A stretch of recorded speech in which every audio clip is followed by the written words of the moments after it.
오늘 우리 예배 공동체에 주시는 하나님 말씀 같이 봉독하도록 하겠습니다. 마태복음 16장, 성경이 없으신 분은 그 주보 우측 상단에 보시면 본문 말씀이 기재되어 있습니다. 마태복음 16장 13절로 20절에 있는 말씀을 우리 한 말씀씩 저하고 함께 교독을 하도록 하겠습니다. 제가 먼저 13절 말씀 봉독합니다. 예수께서 빌립보 가이사랴 지방에 이르러 제자들에게 물어 이르시되 사람들이 인자를 누구라 하느냐? 네, 같이 14절 읽습니다. 시작.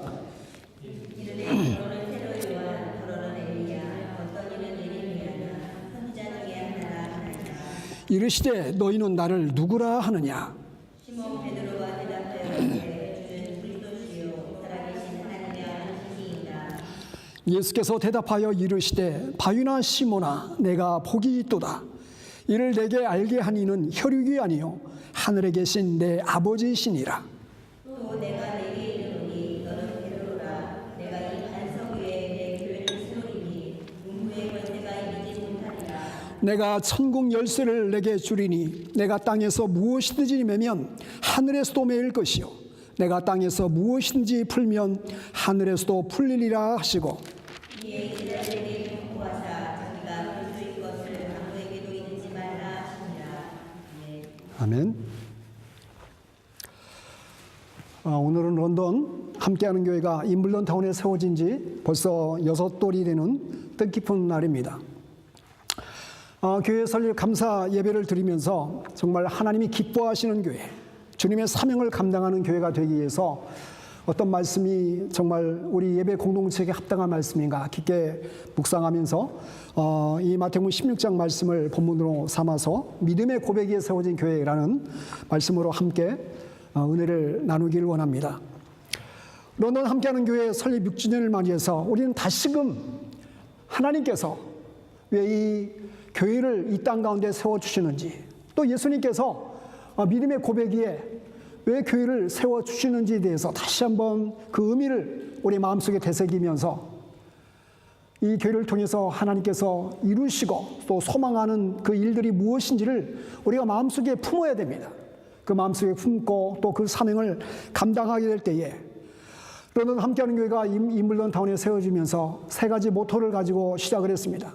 하나님이 함께하시는 교회, 그리고 성도가 함께하는 교회, 그리고 세상과 함께하는 교회라는 그런 모토를 가지고 정말로 우리가 이 사명을 감당하기 위해서 주님께서 세우신 그 교회의 그 참된 뜻을 우리의 신앙의 자리 가운데 되새기면서 이 설립 감사 예배를 우리가 하나님께 드렸으면 좋겠습니다. 여러분, 오늘 우리가 읽은 본문은 예수님께서 부르시던 그 제자들을 3년 동안 함께 동고동락하면서 이렇게 훈련을 시키게 됩니다.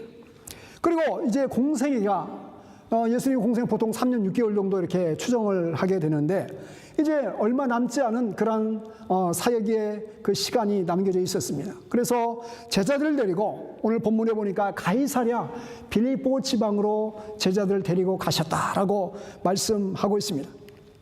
3년 가까이 예수님 가까이에서 함께 먹고 함께 마시고 또 예수님이 말씀하시는 그 천국 복음에 대해서 가장 먼저 선명하게 듣고 이해하고 그 모든 기적과 기적의 현장에서 함께했던 그 예수님의 제자들에게 예수님께서 어떻게 보면 이제 시험 같은 그 질문을 던지고 있습니다. 여러분, 가이사랴 빌립보는 당시 지어진 지가 얼마 안 되는 마치 요즘 말로는 신도시와 같은 그런 도시입니다. 당시에 유대 지역을 통치했던 왕은 헤롯 왕입니다. 이 헤롯 왕은 로마 황제의 그 마음을 얻기 위해서 황제의 이름을 딴 디베리오, 그 당시에 황제 이름이 디베리오 가이사인데 가이사의 이름과 그리고 자신의 이름인 빌립을 합쳐가지고 가이사랴 빌립보다라고 그 동네 새로운 그 도시 이름을 짓게 됩니다. 당시 왕이었던 헤롯은 순수한 유대인의 피를 갖고 있는 그 정통 유대인이 아니었습니다. 또 자신의 혈통 또한 이렇게 자랑할 만한 그런 혈통이 아니었기 때문에 많은 유대인들로부터 비록 그 분봉왕으로서 그 왕의 그 권한을 위임받았지만은 지지를 받지 못했습니다. 그래서 이 헤롯 왕의 마음속에는 어떻게 해서든지 당시에 그 통치자였던 로마 황제의 마음을 얻는 것이 중요하다고 생각되어서 이렇게 가이사랴 빌립보라는 그러한 도시를 지어서 그것을 가이사 황제 앞에 이렇게 헌납하는 그러한 헤롯 왕이었습니다. 그리고 지어진 이 도시 가운데 당시에 로마 시대에 지어졌던 많은 도시들에 가보면 많은 그런 신전이 있고 또 사람들의 그 형상이 있습니다. 이 단순히 형상으로서 끝나는 것이 아니라 마치 북한의 그 김일성 동상처럼 거기서 절을 하고 거기서 신전 같은 곳에서 제사를 드리는 그런 일들이 많이 있었습니다. 당시에 황제는 하나의 신으로 이렇게 인정을 받고 또 이렇게 제사를 받는 그런 2000년 전의 그 시대상을 우리가 염두에 두면서 오늘 본문을 생각해야 됩니다. 이렇게 우상이 가득하고 사람이 신이 되는 가이사랴 빌립보에 제자들을 데리고 가시면서 주님께서 제자들에게 무엇을 묻고 있습니까? 과연 너희는 나를 누구라고 하느냐? 이 질문을 제자들에게 던지고 있습니다. 많은 우상들이 있고 그리고 더군다나 이 도시는 황제를 위해서 지어진 황제의 신전과 같은 이 가이사랴 빌립보에서 너희들의 눈에 보이는 대로 정말로 3년 동안 너희와 함께한 나라는 존재에 대해서 너희는 나를 어떻게 생각을 하고 있느냐라고 묻고 있는 것입니다. 여러분, 이 자리에 앉아 계신 여러분들은 예수 그리스도에 대해서, 그분에 대해서 예수 그리스도의 그 시험 문제를 줬다는 가로를 치고 뭐라고 쓸 수 있겠어요? 아마 여러분의 믿음의 고백만큼 거기에 그 문항에 답을 쓸 것입니다. 오늘 말씀해 보면 예수님은 제자들에게 두 번을 묻게 되는데 첫 번째 질문은 13절에 기록되어 있습니다. 13절 말씀을 보시면 예수께서 빌립보 가이사랴 지방에 이르러 제자들에게 물어 이르시되 사람들이 인자를 누구라 하느냐? 이에 대해서 제자들이 어떻게 대답을 합니까? 14절 말씀 우리 같이 한번 읽어봅니다. 더러는 세례 요한, 더러는 엘리야, 어떤 이는 예레미야나 선지자 중에 하나라 하나이다. 이렇게 제자들이 대답을 하게 됩니다. 첫 번째 질문을 던지신 예수님은 다시금 심각한 두 번째 질문을 던지게 됩니다. 그래, 그러면 제자로 부름을 받아 거의 3년 동안 나와 함께 천국 복음을 증가하는 그 현장에서 직접 보고 직접 느끼고 직접 체험했던 너희들은 그럼 어떻게 나를 생각하느냐? 이렇게 묻고 있습니다. 오늘 15절에 보면 거기에 대한 질문이 있는데 이르시되 너희는 나를 누구라 하느냐? 우리 16절 말씀을 같이 한번 읽어보겠습니다. 시몬 베드로가 대답하여 이르되 주는 그리스도시요 살아계신 하나님의 아들이시니이다. 여러분, 이 말씀 뒤에는 감탄사 같은 할렐루야가 보통은 나와야 되는데 예, 정말 이 시몬 베드로가 고백했던 주는 그리스도시요 살아계신 하나님의 아들이시니이다. 이거는 정말로 예수님을 전인격적으로 체험한 사람이 아니고서는 감히 고백할 수 없는 고백이기 때문에 그렇습니다. 내가 하나님의 은혜와 하나님의 사랑과 하나님의 구원의 은총을 깊게 체험한 사람이 아니고서는 주는 그리스도시요 살아계신 하나님의 아들이십니다. 감히 이렇게 입에 고백을 드릴 수가 없는 놀라운 고백이 시몬 베드로의 입술을 통해서 고백되어지고 있습니다. 여러분, 우리가 아는 것처럼 베드로는 고기 잡는 어부일을 그만두고 예수님을 따라다니게 됩니다. 그의 말씀을 듣고 예수님의 놀라운 사역들을 직접 경험해 보면서 이분은 그냥 당시에 수많은 랍비들 중에 랍비가 아니라 주가 되시고 메시아가 되시는 구원자가 되시는 살아계신 하나님의 아들이시구나. 그것을 몸소 베드로는 깨닫게 된 것입니다. 여기 오늘 본문에 소개된 주라는 말씀은 보통 기본적으로 세 가지 뜻을 담고 있어요. 첫째는 존경의 의미로 그냥 라보니 하는 아람어처럼 선생이라는 의미입니다.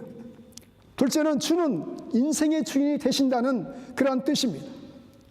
셋째가 가장 중요한 의미를 담고 있는데 이 주라는 의미는 바로 하나님이라는 그러한 뜻을 갖고 있습니다. 구약 성경에 보면 주를 아도나이라고 이렇게 표현하고 있습니다. 아도나이는 바로 하나님에 대한 호칭이기도 합니다. 예수님이 곧 하나님이시라는 바로 주가 되십니다라는 고백이 베드로의 고백인 것입니다. 여러분, 아까도 말씀드렸지만 당시 로마 황제 가이사를 향해서 주라고 이렇게 표현을 합니다. 그냥 인간적인 그냥 존경하는 주뿐만 아니라 더 나아가서 그 당시에는 당신은 신과 같은 존재입니다 라는 고백이 황제 앞에 고백되는 주라는 표현 속에 담겨져 있는 것입니다. 그러나 베드로는 직접 예수님을 따라다녀 보니까 예수님이야말로 참된 주가 되시고 예수님이야말로 참된 그리스도 메시아가 되신다는 사실을 온몸으로 온 마음으로 깨달아 알게 된 것입니다.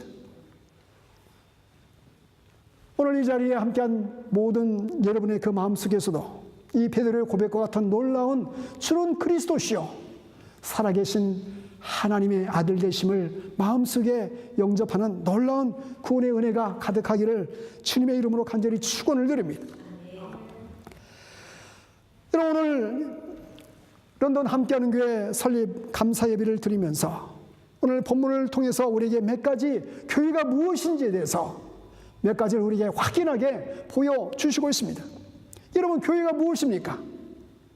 교회는 바로 예수님을 주님으로 고백한 사람들의 공동체다라고 말할 수 있습니다.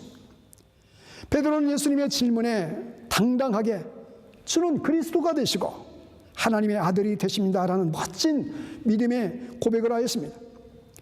예수님 당시에 많은 사람들이 예수님의 그 놀라운 이적과 또 가르치심과 기적들을 보면서 예수님은 당시에 엘리야와 같이 놀라운 그런 하나님의 쓰임받는 선지자구나, 예레미야와 같이, 그리고 세례 요한, 침례 요한과 같이 이 시대를 깨우는 그런 선지자와 같은 사명을 띄고 사역을 감당하고 있구나, 아마 그렇게 많은 사람들이 이해를 했습니다. 그런데 예수님의 제자 중 하나이던 베드로는 이 놀라운 고백을 하게 됩니다.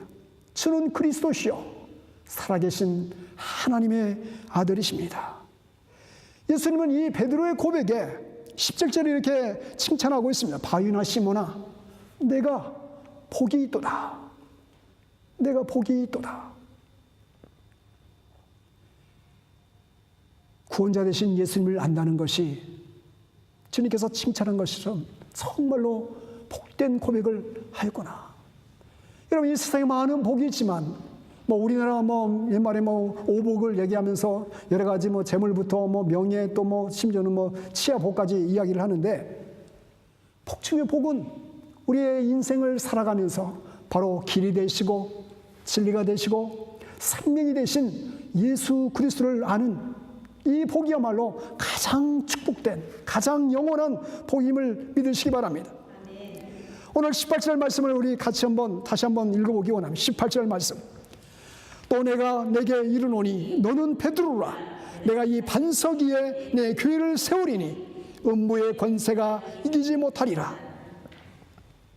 내가 이 반석 위에 교회를 세우겠다.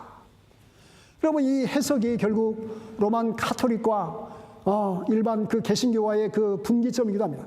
교회를 해석할 때에 로만 가톨릭은 이 반석보다도 오히려 베드로의 고백을 더 생각하면서 베드로가 이런 고백을 할 수 있었던 것, 그래서 천국 열쇠도 갖게 되었고, 그리고 또 초대교회 교황은 당연히 이 베드로의 고백에 세워진 믿음의 고백에 세워진 이 베드로를 통해서 이 교황의 그런 이게 흐름이 이어졌다 이렇게 생각을 하는데, 이건 뭔가 좀 잘못된 고백이에요. 오늘 본문을 보아도 교회의 머리가 되신 분이 누굽니까? 베드로입니까? 전혀 그렇지 않아요. 교회의 머리가 되신 분은 바로 예수 그리스도이십니다. 그리고 이 믿음의 고백이에, 베드로의 그 믿음의 고백이에 하나님의 교회가 세워진 것입니다. 예수님을 주님과 구세주로 믿는 믿음의 고백에 세워진 것이 바로 교회다라는 것입니다. 여러분, 이 말씀을 우리에게 적용시켜 보면 비록 우리가 아무리 교회 오래 다니고 처치 멤버의 멤버십을 갖고 있어도 뭐가 있어야 된다는 것입니까? 믿음의 고백, 믿음의 구원의 확신, 예수님이 누구신지 그 부분에 대한 분명한 구원의 확신이 없으면, 믿음의 고백이 없으면 그 사람은 아무리 교회에서 많은 일을 하고 오래 다녔다 할지라도 어찌 보면은 이 하나님 나라에 있어서 아무런 그런 상관이 없는 존재가 될 수가 있는 것입니다. 너희는 나를 누구라고 생각하느냐? 라고 물으시는 물음 앞에 이 자리에 함께한 모든 분들 모두가 주는 그리스도시요 살아계신 하나님의 아들이십니다라는 베드로 같은 고백이 있어지기를 간절히 주님의 이름으로 축원을 드립니다. 이런 믿음의 고백에 세워진 교회는 오늘 말씀을 보니까 음부의 권세가 이기지 못한다. 음부의 권세가 이기지 못한다. 교회는 음부의 권세를 이긴다는 것입니다. 여기서 음부의 권세는 크게 두 가지를 말하고 있습니다. 하나는 바로 죽음의 권세를 말하고 있습니다. 죽음은 평범하게 사는 우리를 뿐만 아니라 이 세상의 왕후장상도 다 데려가는 권세를 갖고 있습니다. 아무리 건강해도 죽음을 이길 장사가 없습니다. 아무리 지식과 지혜가 많아도 죽음을 극복하지 못합니다. 아무리 돈이 많고 권세가 높아도 죽음으로부터 자유로울 수 없습니다. 어느 누구도 죽음 앞에서는 무력한 존재가 될 수밖에 없습니다. 우리가 아는 대로 진시황제는 죽지 않게 해서 불로 장생하는 약을 구하라고 신하들에게 명령을 해서 오래 살도록 죽지 않으려고 이렇게 발버둥을 쳤지만 그도 죽음의 권세를 어찌할 수 없었습니다. 음부의 권세, 죽음의 권세는 이 세상에 있는 최고의 힘을 갖고 있는 권세자입니다. 어느 사람도 이 권세를 거르지 못합니다.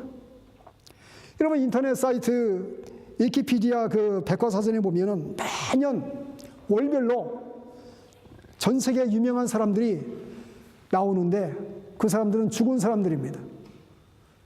아마 우리 같은 평범한 사람이 죽으면 아마 거기에 좀 이름이 거의 안 올라갈 가능성이 많은데, 왜냐하면 다 한 시대를 풍미하고 한 시대의 그 유명세를 탔던 많은 그런 사람들입니다.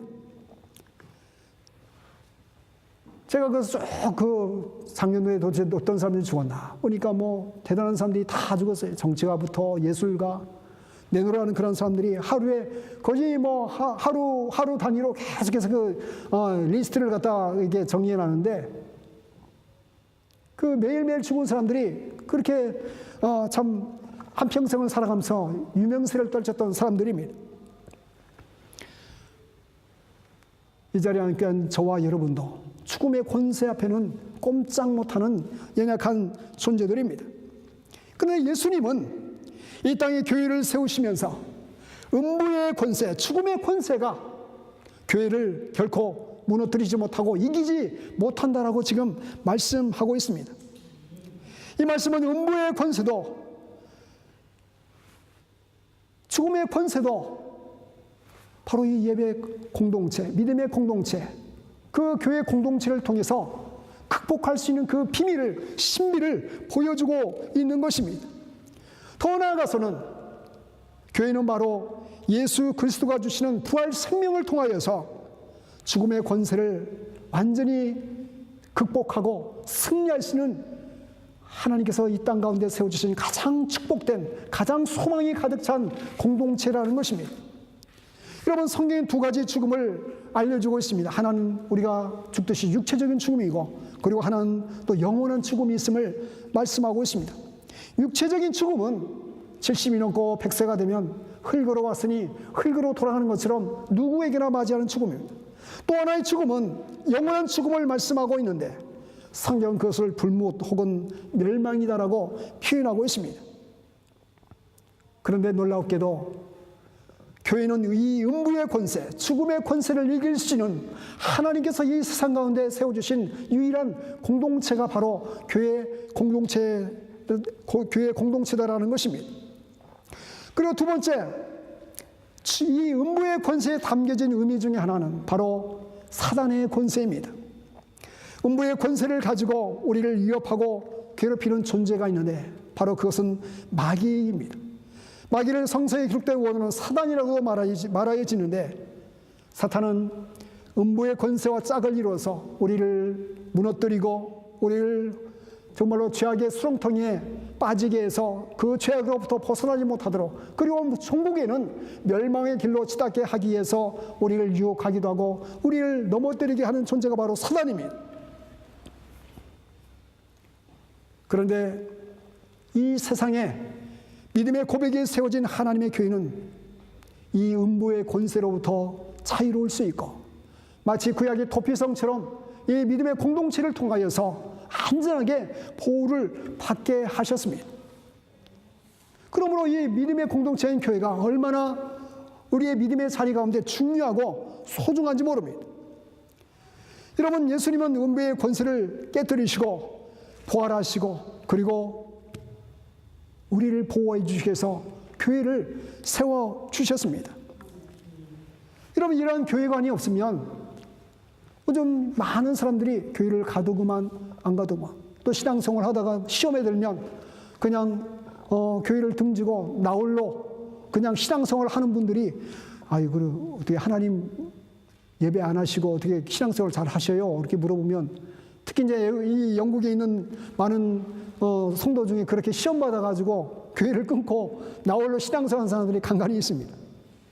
그것은 정말로 많은 그냥 은혜의 창문을 다 닫아버리고 어둠 가운데서 모든 관계를 절단해버리고 홀로 이렇게 사투하는 자와 같은 비슷한 모습이 아닌가 이렇게 생각할 수 있습니다. 4세기 위대한 신학자인 성 어거스틴은 교회의 특성을 이렇게 정의를 했습니다. 하나님이 아버지시라면 교회는 어머니와 같다. 종교개혁가인 캘빈도 교회는 하나님의 자녀를 그 품속으로 모으는 이 땅의 기관으로서 어머니와 같은 교회다라고 이렇게 말하고 있습니다. 믿음이 어린 신자들을 도움과 봉사로 양육하여 성숙하게 할 뿐만 아니라 믿음의 목적지까지 도달하는데 도움을 주는 어머니와 같은 기관이 바로 교회다라고 이렇게 말씀을 하고 있습니다. 그럼에도 여전히 교회 가는 것이 마음에 부담이 되고 또 여러 가지 나는 예수님의 가르침은 좋지만 교회는 싫다.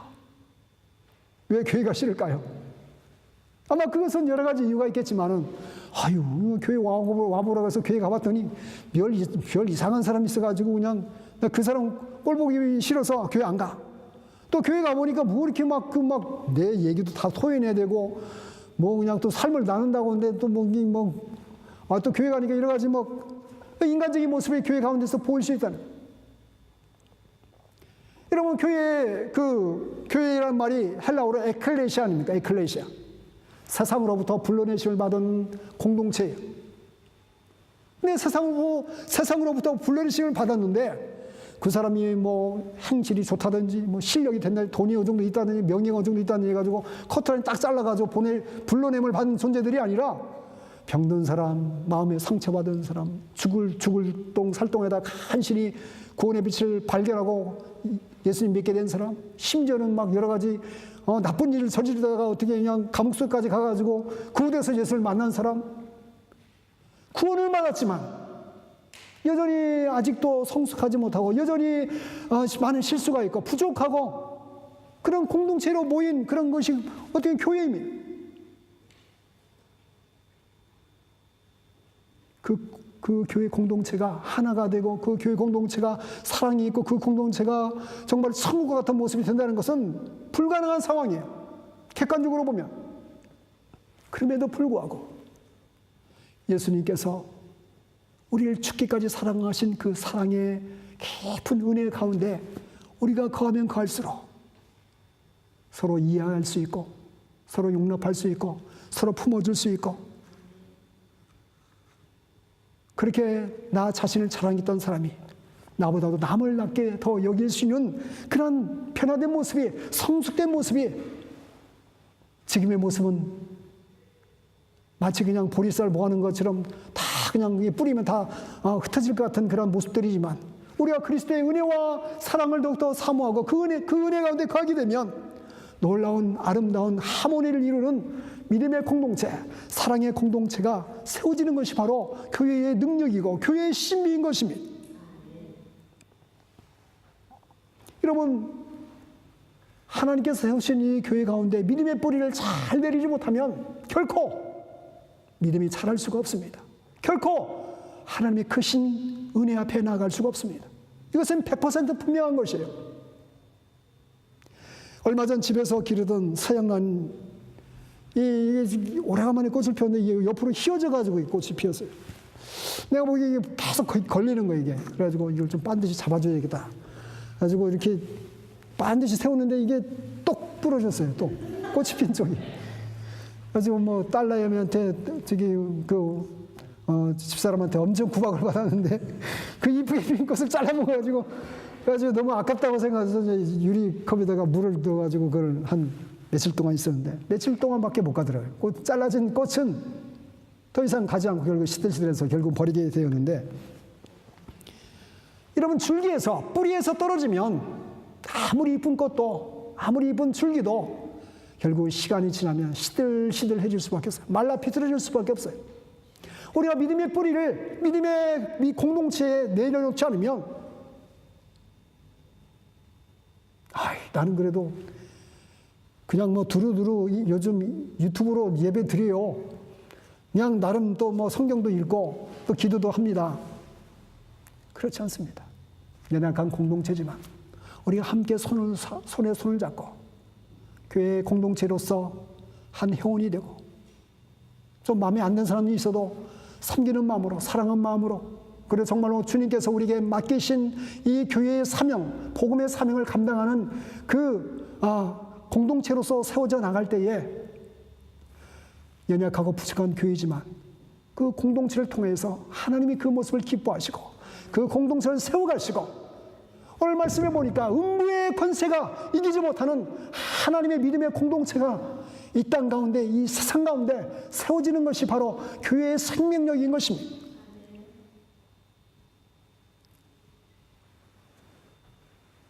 저는 런던 함께하는 교회를 설립하고 목회를 이제 6년을 단독 목회를 해봤는데, 여전히 그럼에도 불구하고 교회에 소망이 있다는 것을 고백하게 됩니다.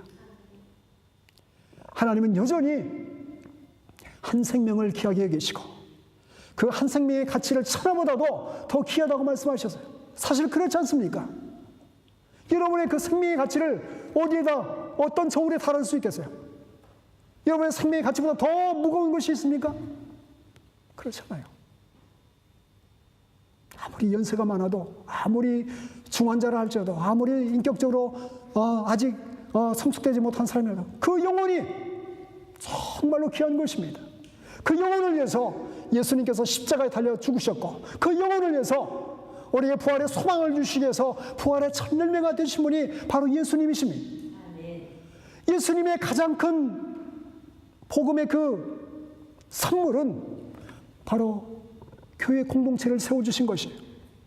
우리의 힘으로는, 우리의 능력으로는 이 험난한 세상을, 공중 권세를 잡고 있는 사단을 능히 대적할 수 없는 연약한 존재이기 때문에 교회 공동체에 들어와서, 왜냐하면 그것은 하나님이 지키시고 예수께서 함께 하시는 믿음의 생명의 공동체이기 때문에, 그 공동체, 그 보기에는 연약해 보이지만 하나님이 함께 하시는 교회이기 때문에 거기는 음부의 권세가 틈탈 수도 없고 음부의 권세가 무너뜨릴 수도 없는 생명의 구원의 역사가 임하는 곳이 교회의 공동체이기 때문에 그 공동체를 통하여서 놀라운 하나님이 기뻐하는 사명을 감당하는 사명자가 되라고 부르시는 것입니다. 사랑하는 성도 여러분, 여러분의 삶이 축복되기 원합니다. 비록 우리가 두 발을 이 땅에 두고 살아가는 연약한 존재이지만 우리가 이 땅 가운데 그냥 목적 없이, 소망 없이, 의미 없이 살아가는 존재가 결코 아니기 때문에 하나님을 바라보며 영원한 천국을 소망하며 그 하나님의 놀라운 은총을 누리면서 살아가야 할 존재가 바로 하나님의 부르심받은 하나님의 백성들의 특권이고 권세임을 기억하시면서 남은 생애가 정말로 하나님과 함께 하시는, 하나님이 함께 하시는, 하나님이 축복하시는 그런 믿음의 백성들이 되시기를 간절히 주의 이름으로 축원을 드립니다.